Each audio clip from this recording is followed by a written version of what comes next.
Coach, last year was a tough year for you, admittedly 14 and 13 overall, but you still made the GLIAC tournament, and you had a long spring season, and then you deal with the summer, but now you're finally back on the court. Right. How excited are you to be back on the court and playing again? It's hard to sleep. It's almost like the night before Christmas, the night before preseason, and you just have, just all those expectations, and just to get back around the girls on a consistent basis, and it is exciting for new beginnings, and just to kind of think about the possibilities that can happen.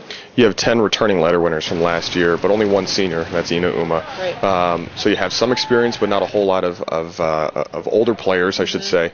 So what are you kind of expecting from them? You have 2-a-day practices a lot, so I'm assuming they're going to be leading those. But what do you expect from your returners? Sure. We talked about some focuses that we wanted this first week, and one of the things that we talked about that I think will help incorporate those new kids in practice is just working on our communication skills and teaching them, we're in the gym, just teaching them the drills that we're doing, so they can't just, our returners just can't come in and worry about themselves. They have to think outside of themselves and how can they help somebody else. And most of the kids are, that we're bringing into the program, they're high level, they've played, but it's just becoming familiar with what we, with our coaching staff and the terminology that we use. So we're relying on, of course, our coaches to interject and put their input in, but, the players as well, putting on the responsibility of them, of building those relationships, and not just getting so focused on yourself and what you're doing. As I mentioned, you'll practice twice a day for a good portion of the preseason,